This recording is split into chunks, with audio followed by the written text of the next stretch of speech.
ایک ایسا عظیم شخص جس نے 1994 کنگ فیصل ایوارڈ کو یہ کہتے ہوئے ٹھکرایا کہ میں نے جو کچھ لکھا ہے اللہ تعالیٰ کی خوشنودی کے لیے لکھا ہے، لہٰذا مجھ پر میرے دین کو خراب نہ کریں۔ ایک ایسا عظیم شخص جس نے فرانس کی نیشنلٹی کو یہ کہتے ہوئے ٹھکرا دیا کہ مجھے اپنی مٹی اور اپنے وطن سے محبت ہے۔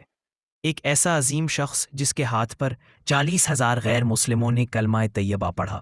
ایک ایسا عظیم شخص جو 22 زبانوں کا ماہر تھا اور 84 سال کی عمر میں آخری زبان تھائی سیکھ لی تھی۔ ایک ایسا عظیم شخص جس نے مختلف زبانوں میں 450 کتابوں اور 937 علمی مقالے لکھے۔ ایک ایسا عظیم شخص جو اس قدر علمی مقام رکھنے کے باوجود اپنے برتن اور کپڑے خود دھوتے تھے۔ ایک ایسا عظیم شخص جسے 1985 میں پاکستان نے اعلیٰ ترین شہری اعزاز ہلانے امتیاز سے نوازا، تو اعزاز کے ساتھ ملنے والی رقم جو 1 کروڑ روپے بنتی تھی، اس رقم کو بین الاقوامی اسلامی یونیورسٹی کے شعبہ تحقیقات اسلامی کو یہ کہتے ہوئے دیا کہ اگر اس پانی دنیا میں یہ اعزاز وصول کیا تو پھر باقی رہنے والی زندگی کے لیے کیا بچے گا۔ ایک ایسا عظیم شخص جس نے حدیث کی اولین کتاب 58 ہجری میں لکھی گئی تھی، جس سے صحیفہ بمام بن منبح کہا جاتا ہے۔ اس عظیم حدیثی اور تاریخی دستاویز کو انہوں نے 1300 سال بعد جرمنی میں برلن لائبریری سے دریافت کیا اور تحقیق کے بعد شائع کرایا۔ ایک ایسا عظیم شخص جس نے قرآن مجید کا فرانسیسی زبان میں ترجمہ اور تفسیر لکھا۔ اس شاہکار ترجمے کے 20 ایڈیشن شائع ہو چکے ہیں۔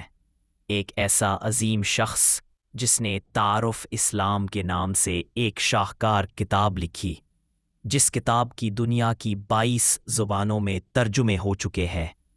ایک عظیم انسان، یہ نابغہ روزگار شخصیت ڈاکٹر محمد حمید اللہ کی تھی۔ 1908 میں حیدرآباد دکن میں پیدا ہوئے۔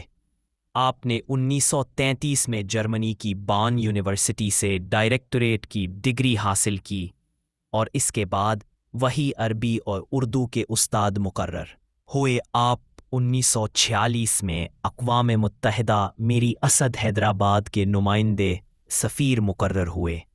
1948 میں سقوط حیدرآباد اور انڈیا سے ریاست کے جبری الحاق پر سخت دل برداشتہ ہوئے اور جلا وطنی کی زندگی اختیار کی، اور جلا وطنی کے دوران حیدرآباد لبریشن سوسائٹی کے نام سے ایک تنظیم بھی بنائی۔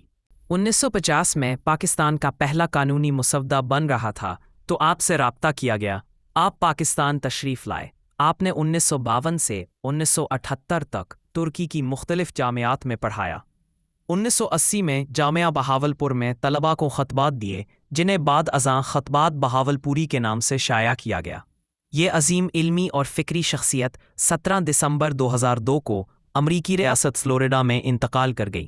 ڈاکٹر محمد حمید اللہ کہنے کو ایک فرد تنہا، لیکن کام کئی جماعتوں سے زیادہ کر گئے۔